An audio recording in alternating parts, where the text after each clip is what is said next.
Hello and welcome to the afternoon's first Europasaal session. We are looking at green hydrogen powering the off-takers.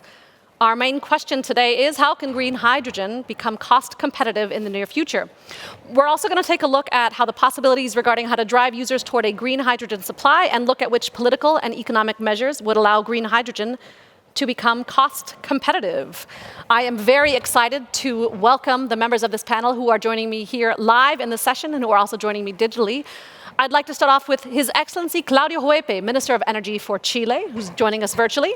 His career is focused on economic analysis, public policy and regulation, mainly in natural resources, energy, and sustainable development. Hello, welcome. Thank you. Also joining us digitally is Her Excellency Anne Stroobant. She's the Deputy Head of Cabinet of the Belgian Minister of Energy, Tinne van der Straten, where she has led the Renewables Department since November of 2020. One of her main projects at the Cabinet was the development of Belgium's green hydrogen strategy, which was adopted in October of 2021. Welcome.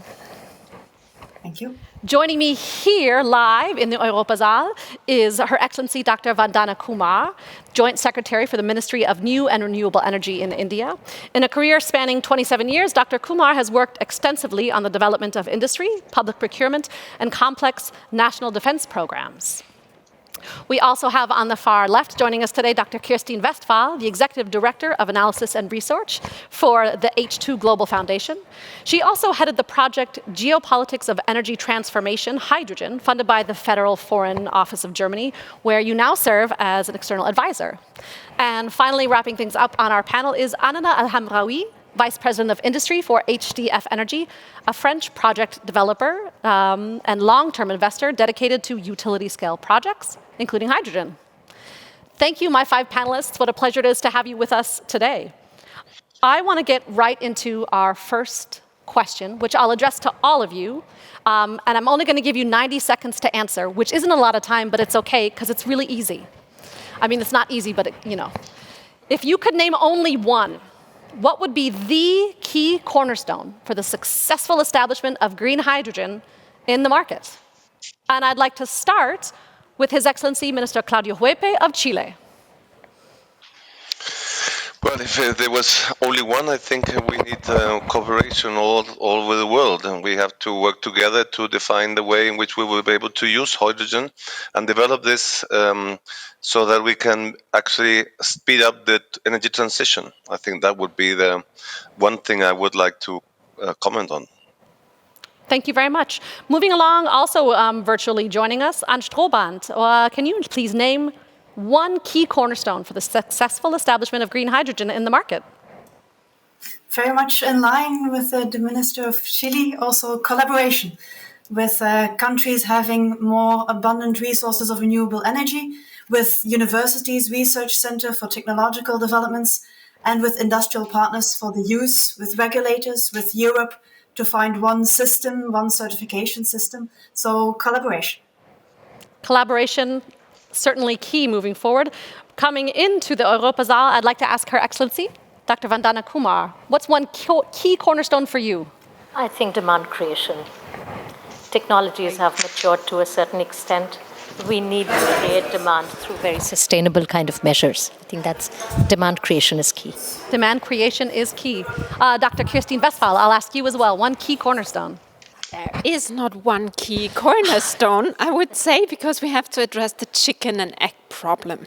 It's really kicking off supply and demand and the logistical and infrastructure chain all at once, and certainly in collaboration.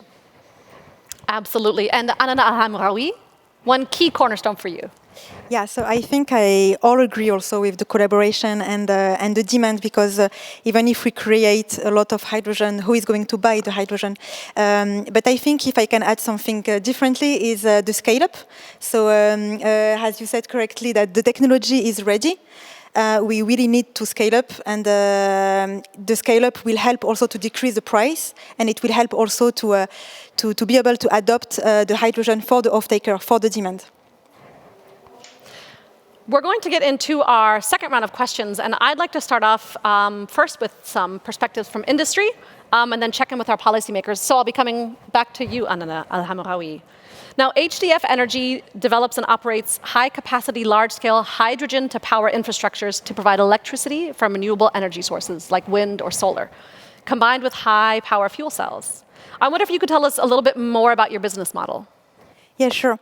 So a lot of people, they know hydrogen for the feedstock for the industry, for the mobility also application, and there is a third usage. It's not really a third in terms of size, but it's just that the two first usage is really well known, and a lot of people, they talk about this, but the power, to power through hydrogen, it's also a key enabler in order to move towards, the hydrogen economy. Because for the industry, of course, people, they need, to pay this extra because hydrogen is still expensive. So it's really difficult for the demand, to pay this hydrogen. For the mobility as well, it's quite difficult to put all the infrastructure. And what we have done in HDF is that we are developing projects in order to help, the penetration of the renewable energy. If we want to achieve, this 50%, sometimes in some country, renewable energy, we need to store this renewable energy. And then after to re-inject through a fuel cell to produce electricity and to have, this renewable power plant that can be competitive with the thermal power plant. So this is exactly what HDF is doing. So we develop, we finance, we also produce one of the key bricks on this power plant, that is the fuel cell. And like that, we can be a first step in terms of this hydrogen economy with infrastructure that can be financed by itself. We are a private company. We can finance and have a bankable power plant that combine renewable, hydrogen, and then after repower through the fuel cell.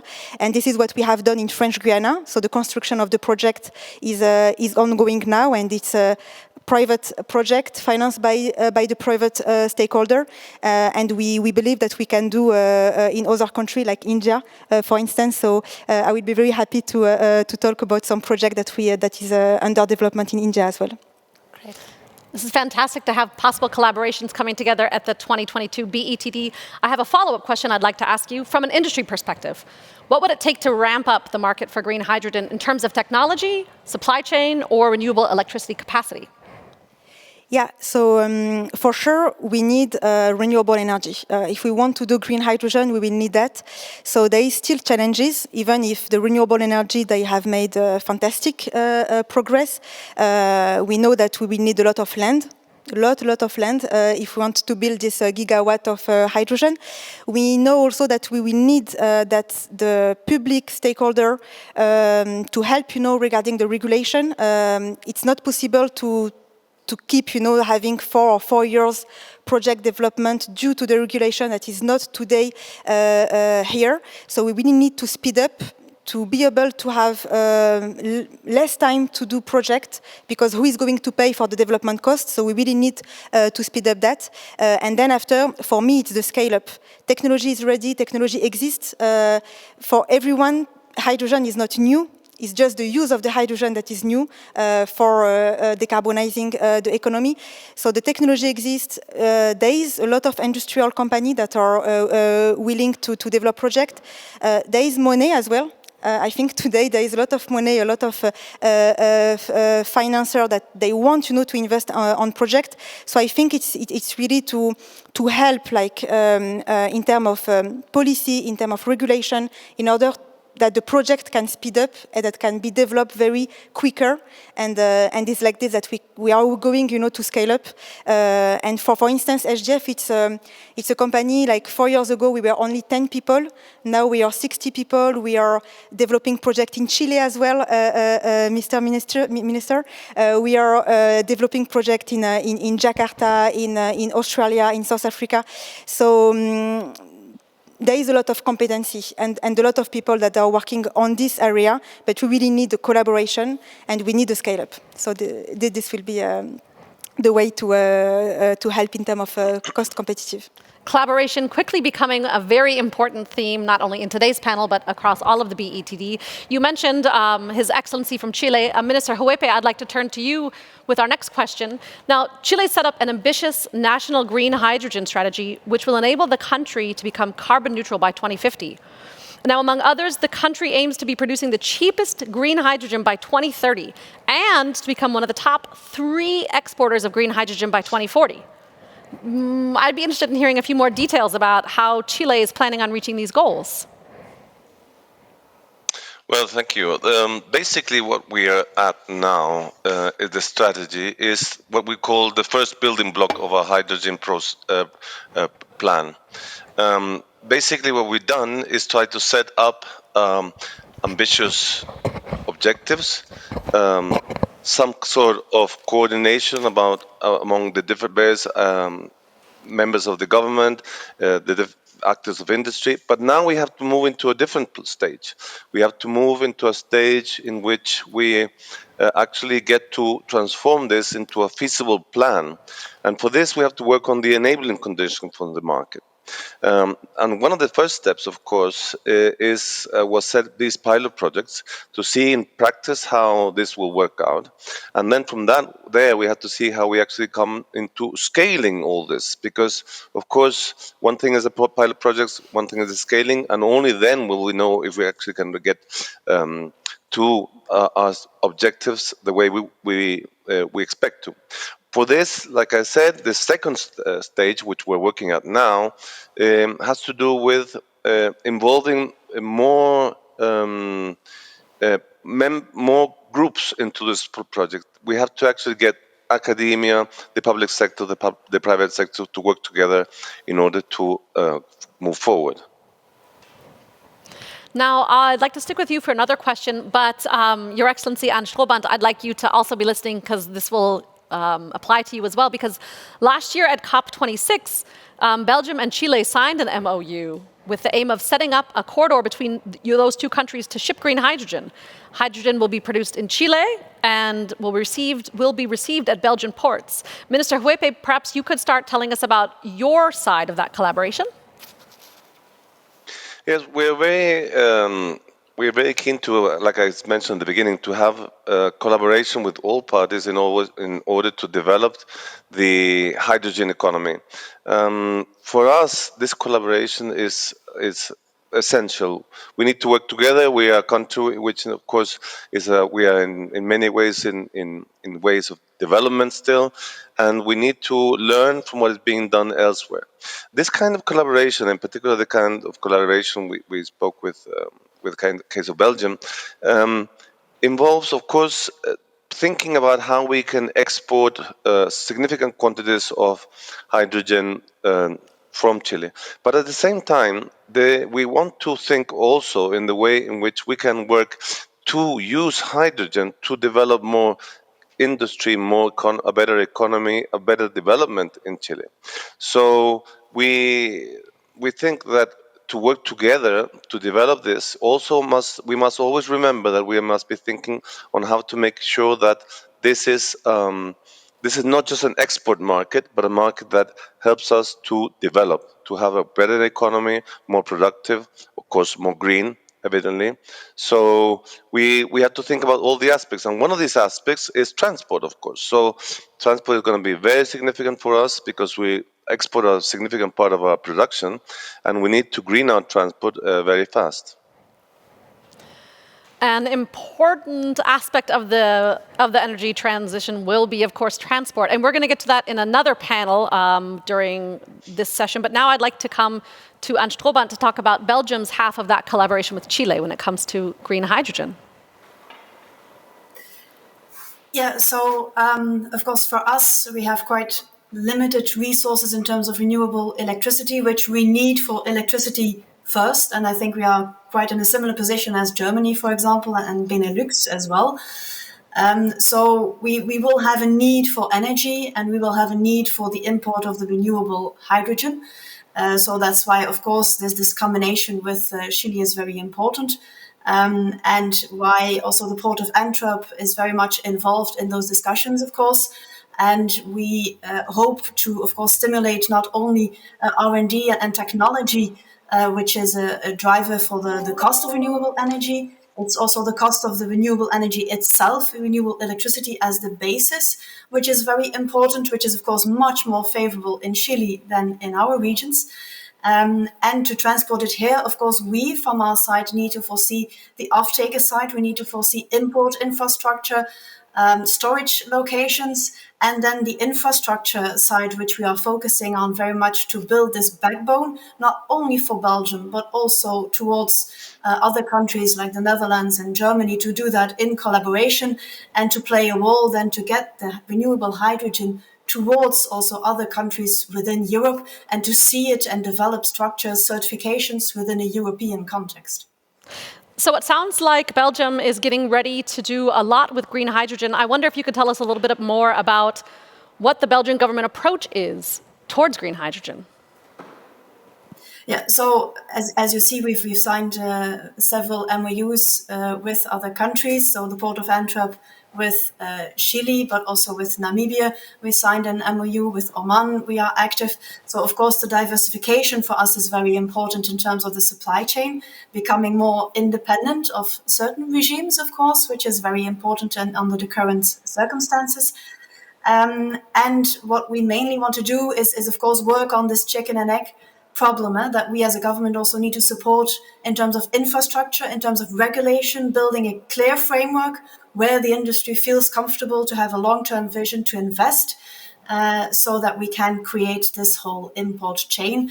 And I would say also regarding European context, build on this certification scheme, which is very important to also construct this framework and also see in terms of supporting getting hydrogen and renewable hydrogen in the right sectors, work on this off-taker side. I think we also need to consider this in a European context.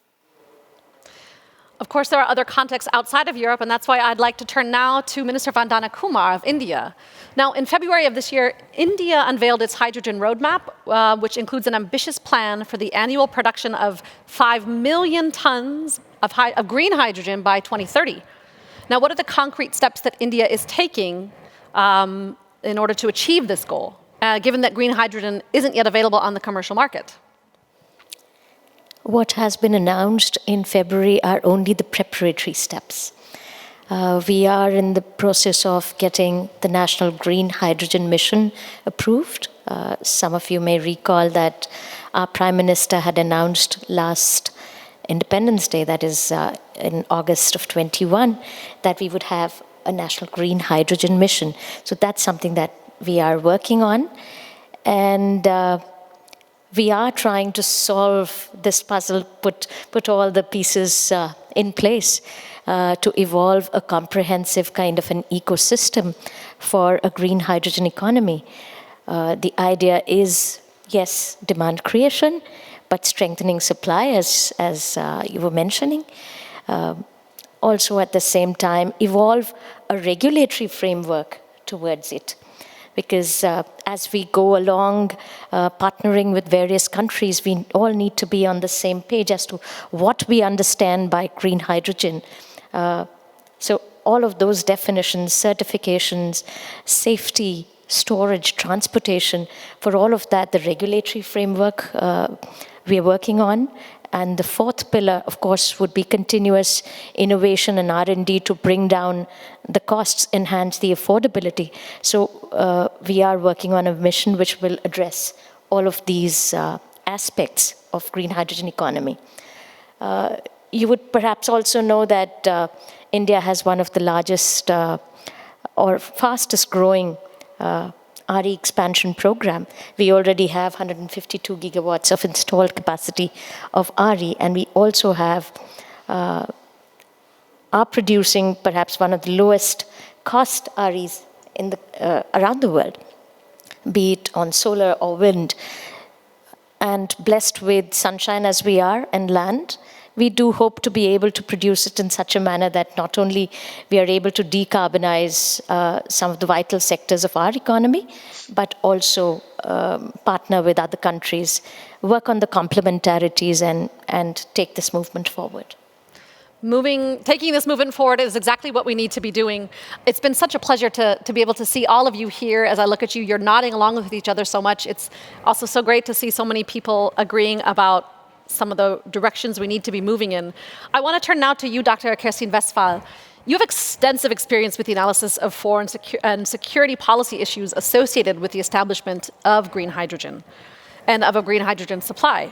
What are some of the challenges that you see? I know we talked for a minute about these chicken and egg problems, but what are some problems that you see for the successful development of a hydrogen economy?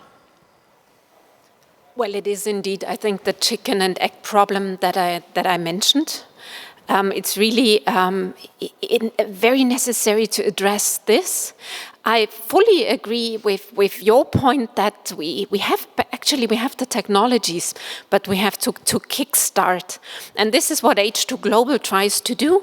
We are giving a long-term perspective to the projects through off-taking agreements of 10 years, which gives the projects a business case and a perspective, as I said. And then it's about technologies, but it's also about, as you said, an ecosystem.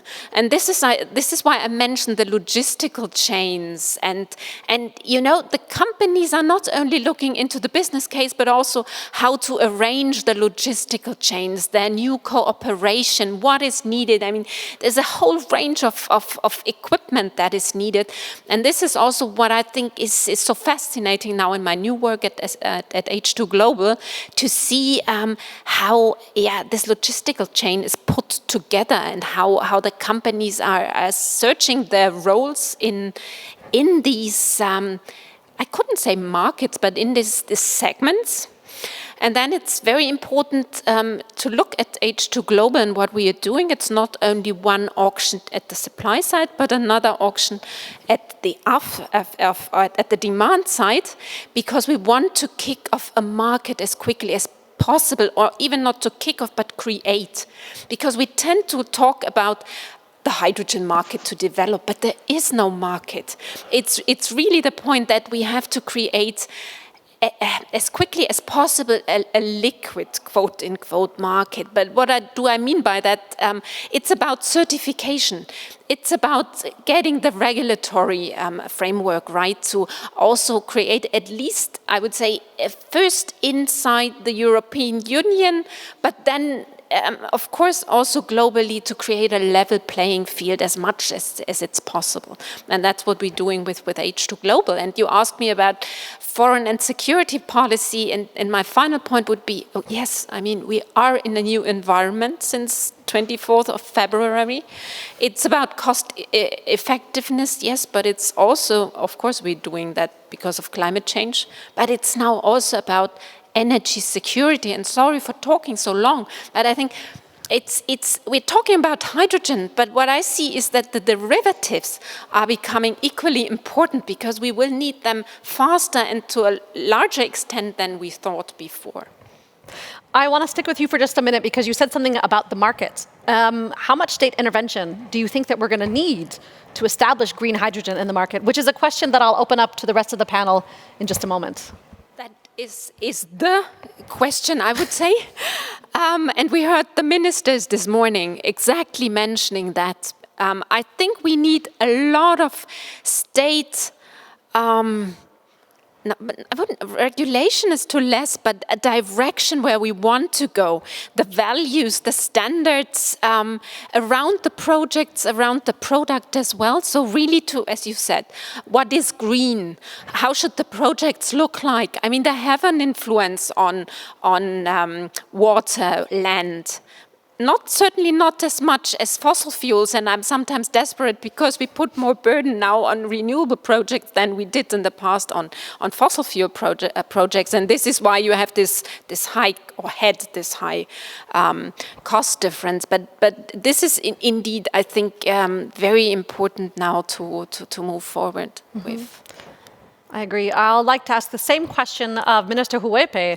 How much state intervention do you think is needed to establish green hydrogen in the markets? I want to take on Ms. Westphal's words about market creation. I think for us, it's very relevant to think about what kind of market we want to create, what for, who for. who do we want to participate in this market? For us, as I was mentioning, thinking about exports, of course, is significant, but it is not enough. There must be a systemic view of hydrogen. It is not an issue of just another industry. It could mean a whole new sort of industrial revolution at this point. So if we're thinking about it this way, we have to think about how we actually want to go ahead with this change. And in that, market creation means a whole structure of governance, for example, that we think about. In Chile, for example, we have to think about how the regions will participate in this. Regions, of course, where most of this activity of hydrogen production is expected to be produced in either in the far north or in the far south of our country. And for that, we have to think about how these regions will actually participate in this process, what their expectations are, how can they benefit, what kind of research they will be doing, what will be the role in innovation. In innovation, which can be, of course, technological innovation, but also it can be innovation in the way we actually put things to work. So I think we have a long way to go. But for us, this concept of market creation, and even more, I would go even further ahead, the creation of a new area of or a new strategy of development is crucial. Creating a new strategy of development is crucial. I'd like to turn now to Deputy Head of Cabinet Strohbant. How much state intervention do you think is needed to establish green hydrogen in the market? Perhaps also elaborating on the previous speakers, of course, there is already a market of hydrogen, or perhaps not the full liquid market we still envisage.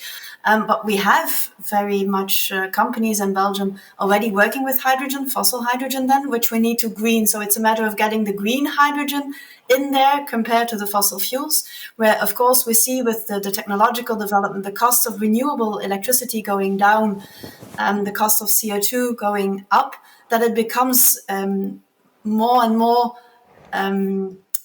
interesting and attractive for the industry as a whole. In terms of government intervention, I would like to specify perhaps on the certification, which is quite critical to establish this framework, also agreed with not only within Europe, but also worldwide, what is considered to be renewable and what not, and allowing there also some flexibility, because in the end we need to set up and grow a new market. So if we are too strict from the beginning, we actually smother it. Well, we need to make sure that it grows and it grows in the right direction. So that would be a plea to take that into consideration within a European context, of course.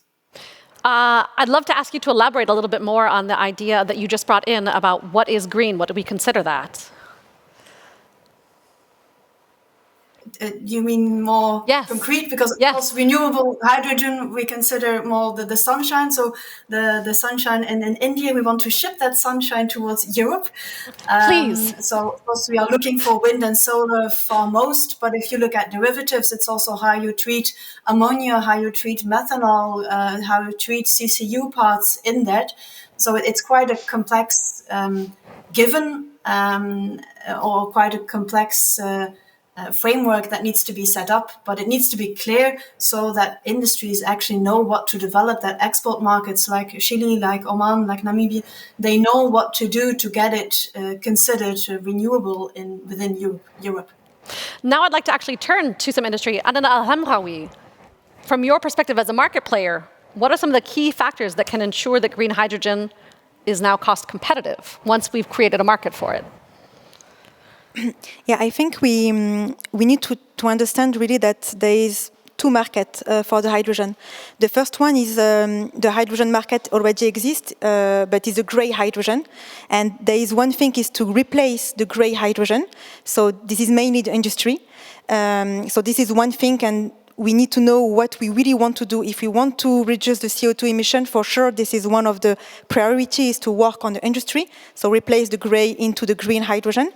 Then after there is the second market, means that hydrogen is an energy carrier. So it's not only a molecule. this hydrogen, this molecule can replace tomorrow the oil and gas. And this is the truth, actually.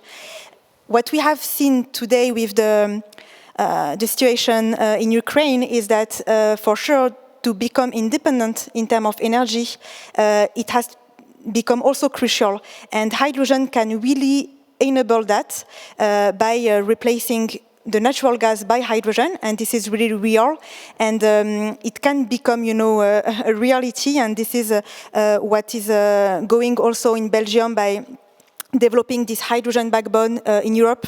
So this is one initiative that is really interesting, showing that we can produce hydrogen where the cost will be there. So mainly it will not be, and sorry for that, in Belgium or in Germany, it will mainly be the case, in the south where there is sun and when there is wind. So it's really interesting to have this mix. And then after we need to store first, and then after we need to transport. So for me to reply correctly to your question, in terms of private company and market player, for us it's to know exactly what we want to do with hydrogen. What we really want as a market, if it's the CO2 emission, if we want to be independent, and then after we have the player. For sure, there will be more player tomorrow, but this is an industrial revolution, and I really agree about that. But for each industrial revolution, there will be new player, but you can also count about the current player that will make also this happen. And for me, if we have the political support and if we have all the government that they know what they want to do and what is the key objective, the private company will follow. Absolutely. I want to come back to our final member of the panel in government again, to ask you again, how much state intervention do you think is needed to establish green hydrogen in the market? I think policy clarity is very important, first of all. This will happen, this requires consistent efforts. If we think that it will happen organically, it is unlikely to happen at the pace at which the technologies have matured. But only if we make very consistent efforts, through collaboration, international cooperation, working on complementarities, and working within the governments, working very closely in partnership with industry, academia, R&D, then definitely we can make this happen. We've been holding very extensive consultations with industry, and they are so sanguine about it. Industry absolutely seems ready to take it on, be it manufacturing of electrolyzers and other critical components, or on the other side, scaling up of RE itself. Industry is very sanguine. What is required first is policy signaling. For that, we need to work. Apart from that, as I said, we need to work very consistently in bringing down the costs of green hydrogen, and that can happen only with scale, and that is where the demand comes in. So demand creation through various policy levers, whether it's mandates or markets or any other policy nudges that we can think of, those will also be very vital. And at the same time, consistently working on innovation and R&D. All of that needs to be done. There is no other way. Thank you so very much, Joint Secretary Kumar. We've heard a number of similar things from each of the panelists today, and I wanted for us to take a minute now to look forward. What's going to be happening next? Because based on our panel discussion today, I want to ask each of you what priorities we need to set. We talked about market, we talked about a chicken and egg problem, but I want to see what are the priorities that we need to set moving forward starting today that can enable green hydrogen to be cost competitive in the near future. Because as multiple panelists have said today, this is an industrial revolution and it needs to happen now. This is a big question to ask of you all, and so we have plenty of time on our panel, so I really want you to tell me from the bottom of your hearts what you think, and I'd like to start with one of our virtual panelists, Deputy Head of Cabinet, Anne Strohbant.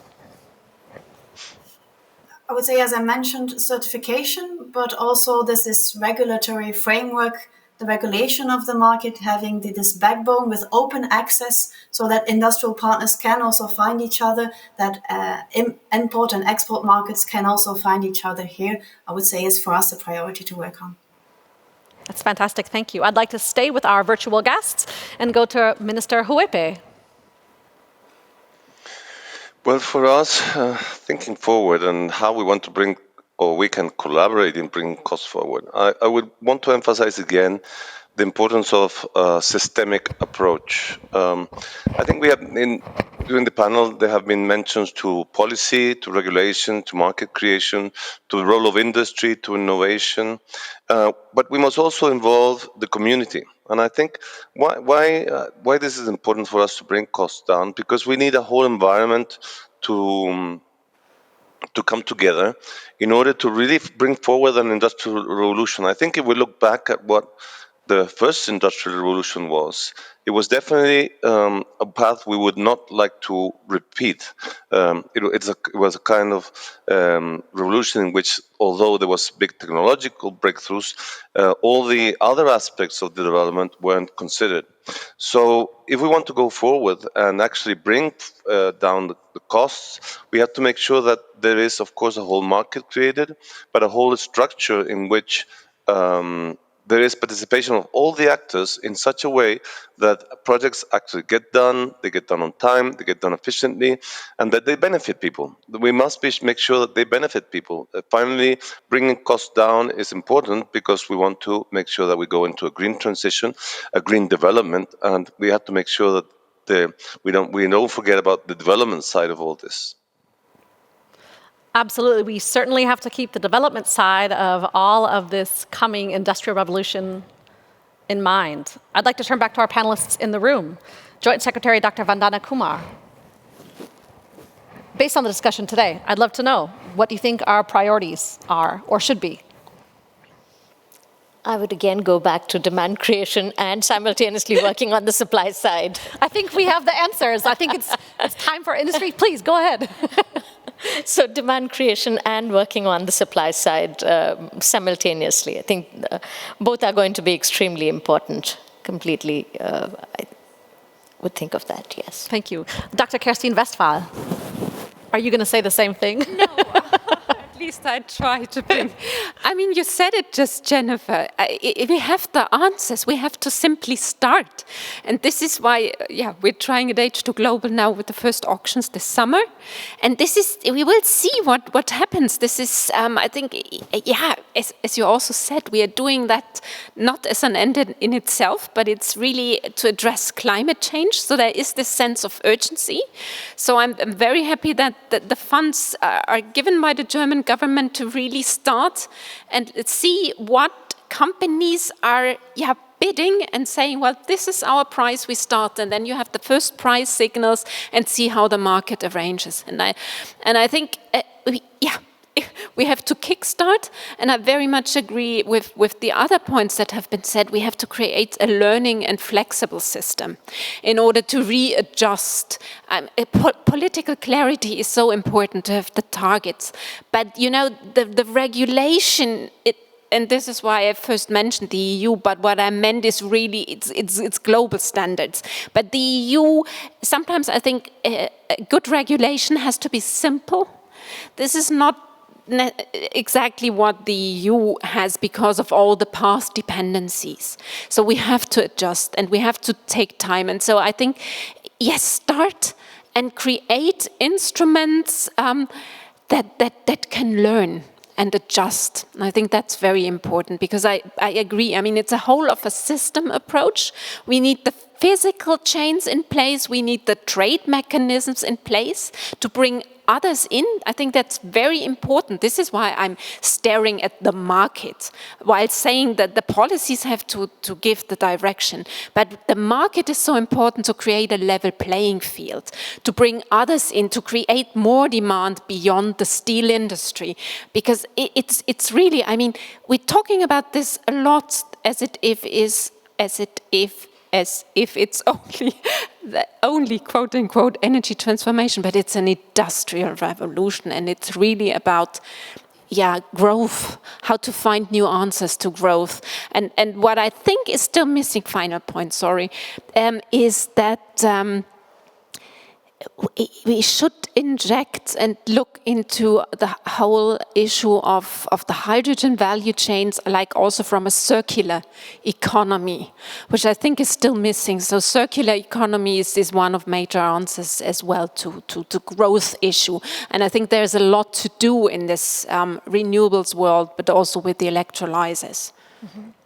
Anana Al-Hamraoui, I will be with you in just a minute, but I've seen you raise your microphone a couple of times, and if you want to respond, I would love it, please.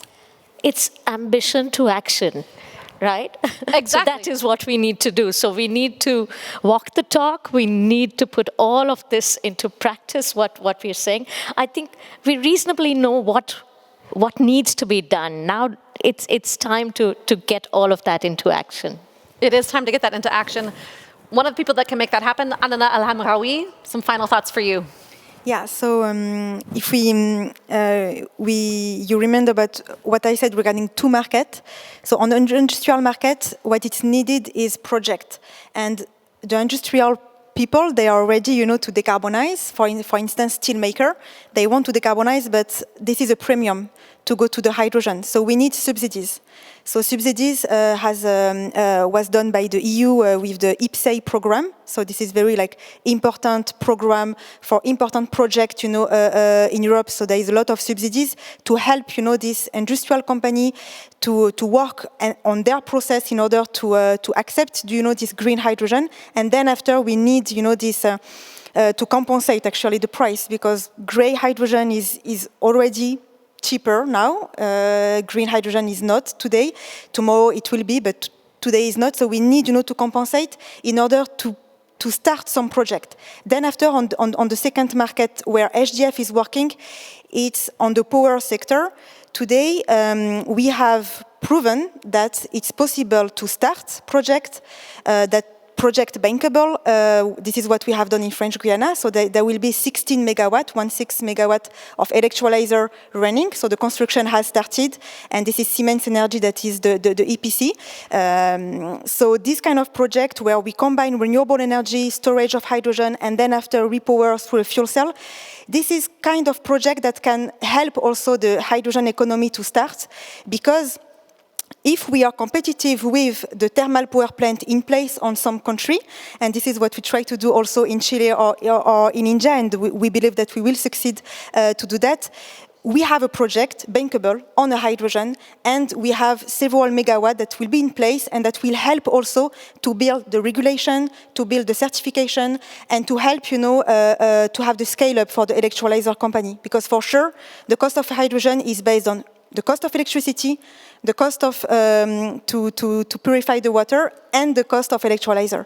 So if we start with project, this is how we can make this ambition to project concrete. Absolutely, ambition to action. As you said it, Dr. Kumar, this is exactly what we need to be doing. It has been such a pleasure to have my 5 guests with me. I'd like to thank you all for your time. Joining us digitally were joining us in person, Dr. Vandana Kumar, Joint Secretary in India, Anana Al-Hamraoui, Dr. Kerstin Westphal, and joining us online, Minister Claudio Huepe of Chile and Deputy Head of Cabinet, Anne Strohband of Belgium.